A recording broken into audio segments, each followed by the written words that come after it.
Hey, it's Jeff Zito, and thank you for checking out another episode of Celebrity Jobber. It's the podcast where we talk to celebrities and basically find out what happened. What was their big break? What shot them to stardom? What was it? And if that big break didn't happen, maybe what would you be doing?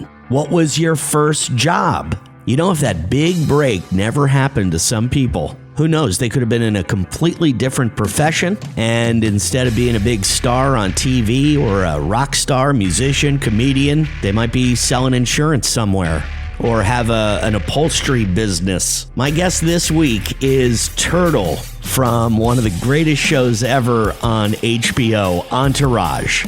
Was Jerry Ferrara an actor? Was his path, in life to become an actor? Did he go to school for it? Is he trained? Was he just a neighborhood guy from New York who was plucked off the street and put in this very popular HBO show, Entourage? What was Jerry's first job? What would Jerry be doing if he wasn't Turtle on Entourage? And what's he doing these days? We're going to find out. His name is Jerry Ferrara, and he's my guest this week on Celebrity Jobber. The Celebrity Jobber Podcast with Jeff Zito. If you like what you hear, please subscribe, give a 5-star rating, and leave a review. Check out all our past episodes on Apple Podcasts, Spotify, or wherever you pod. What if these celebrities weren't famous? What would they have become? What was their first job? We're about to find out. How's it going? Bro, how are you, man? I'm doing great, man. I really am. It's also the first day of school for my kids, so I'm doing even better now. Oh, yeah, I bet you are. Well, I'm a big fan of Entourage, and I was listening to, the trailer for your new podcast, Throwbacks, with Matt Leinart, and he jokingly, playfully called you Turtle. Does that happen a lot to you? It certainly does. Definitely a lot more, when the show was on the air and kind of in its height, it certainly was apparent. I think now, I've been at this 25 years. I think it's like a balance of some people will call me Turtle, some people call me Jerry, and then some people know me more from Power these days and call me Joe Proctor. Right. So right. It's a mixed bag. You never quite know what you're going to get when you step out of the house, but I've always had fun with it because it really is, it's given me so much. So I've tried to give it back as much as I could. So, Jerry, during the show, you weighed a lot more. You dropped a lot of weight. So probably they don't recognize you maybe as much anymore these days. And how did you drop the weight, by the way? Yeah, it's so funny you say that, Jeff, because nowadays, and even when I started losing weight toward the end of the show, I lost about 60 pounds over time. I'm not a very tall guy as well, so once I hit 200 pounds at like 5'6", it wasn't even so much I need to look better, it was I need to feel better. But nowadays, and even as I got into shape, it started becoming, hey, you look just like that guy. Right. He's really overweight, so it can't be you. Right. So I don't not know what to say in those situations. As far as the weight loss journey, and it was a journey, and it was one of the hardest things I ever had to do. So anybody listening to this, if you're in it and trying to do it, or if you've done it, or if you're even thinking about doing it, I know how hard it is. Just know the results on the other side are far, far greater than whatever it is that you're giving up at the moment. So, for me, it was slow. I didn't do any crash diet or anything severe. I just ate better. I mean, when I first started working out, I could walk on the treadmill like a mile, right, at like 3.5. So I started just doing that, and by the end, I was running 10 miles on the treadmill. Wow. So that's kind of been my journey to this point. Wow. The Celebrity Jobber Podcast with Jeff Zito. Celebrity Jobber. Well, let's get into a little bit about your background. I want to know, you're from New York, born and raised, and your family not in showbiz, right? Your mom, your dad, what do they do for work? Yeah, so no, I grew up in Bensonhurst, Brooklyn in the 90s. Acting and show business was not a typical career path for a 17, 18-year-old person at all. Even though we had New York City and Broadway, Brooklyn was like another world compared to Manhattan, and I was not like a theater kid growing up. Right. I came to acting through a love of television and film. I loved watching and going to movies. It kept me out of trouble. As far as like my parents, my father, unfortunately, he passed away when I was 5 years old, so I was raised by a single mother. I have an older brother So we were a family of 3, and my mom, after my dad passed all those years, she became a school crossing guard because that kind of mirrored our hours at school. You know, she would drop us off at school. She'd go cross the kids at school. Then she'd have this long break at home while we were there. And then we'd get out of school and she'd cross the kids safely and she'd pick us up and take us home. So, but she did instill in me at a very early age that, like, you could do anything in this world just as long as you really try and not just think it's expected to happen to you.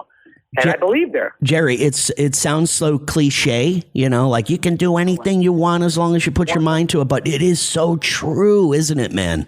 It really is. It's even like the same thing I was talking about with the weight loss. It's like, look, first and foremost, you'll never know unless you try. The keys for me are always don't be afraid to fail, because failing is not really as bad as you think it is. It's really just a lesson if you keep it in perspective. And yeah, I really do think that if you set up for the long haul and not just, and we all look for short-term success. And even now, I think it's even quicker with social media and everything. We're all looking for fast gains in a short amount of time. But anything that's worth it and anything worthwhile, especially in the career sense, it's a slow grind. You just got to be in it for the long haul. So, Jerry, what was your first job before you got into show business, before the podcast with Matt Leinart, which I want to get to in a little bit? What was your first job at a show, like very first job, whatever it was? So in Brooklyn, my first job was I was like a delivery boy for the local pharmacy, right? Okay. I helped stock the shelves and I worked the register and I delivered people all their medicine. As I started getting ready to save up some money to move to LA, I did everything. I sold Christmas trees in the winter, which is a big business in New York. I had a snow shoveling business. Like if we got a big snowstorm, I ring your bell, hey, $20, I'll shovel your steps and shovel your car out. I hustled. And then when I moved to LA, before I started really working as an actor, I typically worked in every restaurant in the San Fernando Valley, which is a very typical career choice for actors, to the point where when I even got the pilot for Entourage, we had not been picked up yet. I kept my job at the restaurant, like just in case. Right. So what do you think, Jerry? I mean, you're studying, you know, to be an actor in high school. And then, I mean, it's a big dream. You got to admit, it's a big dream. Did you have like a fail safe? Did you have a backup plan? Like, what did you think you would do with your life if you didn't get your, you know, big break? Listen, honestly, Jeff, it's the benefit of being young. Right. This is what I would tell any young person. I did not have a backup plan at all, which, when you're 19, 20 years old, is not the worst thing in the world. You know, I wasn't married. I had no kids. I only had to worry about myself. I guess my backup plan was just, hey, like I could make enough money as a server at the restaurant to pay the rent on this small apartment and get a very, very realistic car.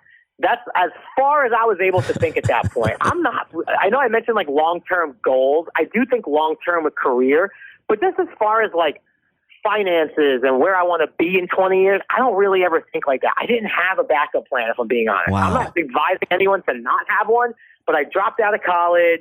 I was kind of all in with this. And yeah, it's not necessarily the safest choice, but I guess my backup plan was like I just stay in the restaurant because I know I could have an apartment and a car that's like affordable. The Celebrity Jobber Podcast with Jeff Zito.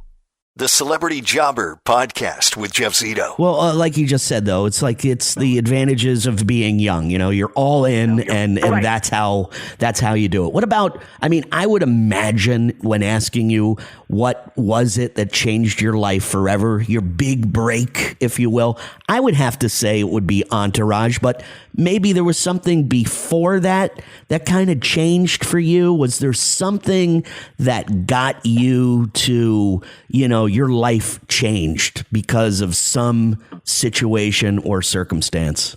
So, yeah, look, Entourage for sure is the thing. All right. Like it's the biggest thing at that point that I had done. And some may even say it's still to this day the biggest thing I've done in my career. But, you know, other people could dispute that, you know, but I will trace it back to the things that led me to Entourage, which was not, you know, there's small things. And that's what I try to remind people too. It's like, I think people get opportunities all the time. They just don't realize their opportunities, or they aren't aware of it, because little tiny things could lead to the big thing. So for me, I was cast in this show for MTV back when MTV was doing scripted content.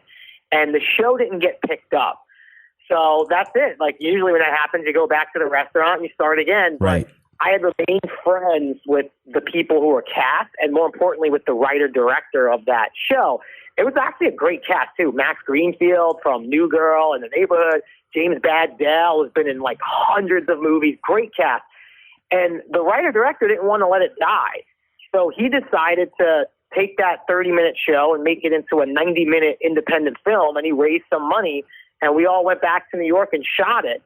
And that movie did very well at festivals, and it was that movie that led me to Entourage. Wahlberg and Steve Levinson saw me in that, and, you know, they didn't give me the part, but that's what they did to recruit me to start auditioning for Entourage. So, you know, it really was like a persistence thing, and also just I went where the passion was. So that, to me, was really the break. Doing that independent movie called Cross Bronx was the thing that led me to Entourage, for sure. And I know that, I mean, I used to listen to the Victory, the podcast. They don't have it on anymore. And I'd hear you on occasionally. And I know that Doug Ellen, the creator of Entourage, was, you know, planning to do another show, like a spinoff maybe called Ramble On. I don't know where that is. And I think that you had a little role in that. But is there something Entourage related that may happen, that we may see you in coming up in, I don't know, want to say the near future, but anytime in the future?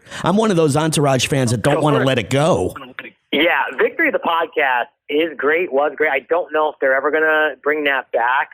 Matt Leinart and I, when we talk about throwbacks, we'll talk a lot about Entourage as well, not in the same way that Victory did, but that's a great show. You know, look, it's the 20-year anniversary just passed in July, so we were all together quite often earlier parts of the year, and we definitely felt the vibe. They're just still so strong. Like, those guys are my brothers, you know. I never say never, because this talk always kicks up around the summer, because Entourage was such a summer show. It really would come down to Doug a lot to figure out what the show looks like now, because look, let's be honest, it's a very different show. Yep. Just in the fact that, you know, Vincent Chase is a movie star, and I don't know, people don't run out the front door to the movies anymore in the same way, even though the box office did finish very strongly this year in the summer. So I do think it could be interesting to kind of do the then and now, what the business was like then versus what it would be like now. Very interesting. I never say never. There's no immediate plan, but honestly, all it takes is one person going, yeah, let's do it. And it's on. It's on. Celebrity Jobber. The Celebrity Jobber Podcast with Jeff Zito. All right, so let's talk about your new endeavor. I know you got the podcast bug, because I would listen to you on Victory, the podcast, and then you would start, you were starting your own podcast, and now you have one with former Heisman Trophy winner Matt Leinart. First of all, how did you meet him, and how was this new podcast, Throwbacks, born? Yeah, it's a great story. You know, I actually was doing podcasts long before the Victory podcast. I started in 2012 with my wife. We started a podcast called Bad for Business, which the whole premise was, is it bad for business to basically start a business with your significant other? It wasn't, because we're married all these years later and we have two beautiful children. So I used to have to I used to get Kevin Connolly and Doug on my podcast. I showed them what podcasts were. Wow. So I've always loved space. I've always loved it. I've always had a love for radio and sports talk radio and talk radio in general. So I wanted to get back in, and we basically were going to start this sports show. And then when names started popping up of who the co-host would be, when Matt's name came up, I immediately was like, done. That's the guy. You know, Matt was running around LA the same time I was. He was at USC winning the Heisman right when Entourage started. We could have easily been friends back then. So you cut to 20 years later. I always say, too, Jeff, it's so hard to make friends like a little later in life, whether it's because you're busy or you got kids or your circle is just closed. Yeah. This is like a cheat code for me to make a new best friend. And Matt Leinart is, like I said, you know, he could have easily been a cameo in Entourage over the years. He's and he does great stuff in the college football space. So it was just a natural fit for Matt and I to do this. All right. It's called Throwbacks, and I know it starts in a couple of days. It's going to be sports. It's going to be pop culture. It's going to be like a show. It's not going to be too heavy in one specific area. Right, Jerry? Yeah. Yeah. Very, very well-rounded. It's impossible for us to not talk about our wife and kids and our families because we're both family guys. But also, Matt has a great interest in what I do, and we're also going to have some pretty good contacts, him and I. So we already have a great guest lined up for a Thursday show, which I want to tell you about, but they asked me not to reveal it yet. So, okay. But it's going to be a good one. All right, Jerry. And I just got to say, I know you guys are, probably just meeting, you're just becoming friends, but in the world of radio and podcast, you got to hit them with what everybody wants to know. So I hope there's some kind of Paris Hilton question that comes out somewhere down the line when you guys feel more comfortable with each other. Listen, we agreed early on. We're not really holding back. Obviously, we're not trying to, get anyone in trouble or anything. But we're not holding back here. Also, that's the good thing about 20 years going by since Matt Heisman and since Entourage started. It's now we look back at these things and they're just stories. Enough time has passed that we could go down the road of some of the things that maybe we wouldn't have talked about 10 years ago. Man, I'm so happy I got a chance to talk to you. Throwbacks is the name of the new podcast. Jerry Ferrara from Entourage. He is Turtle and our guest right here on Celebrity Jobber. Great talking to you, man. Thank you so much. I appreciate you. Thank you. We'll talk again for sure. Man, Jerry was a hustler. He sold Christmas trees. He had a snow shoveling business, but his very first job ever was working at a pharmacy where he would stock shelves and deliver medicine to people in the area. Grew up in Brooklyn without a dad who passed away when he was 5 years old. His mother, kind of the rock of the family.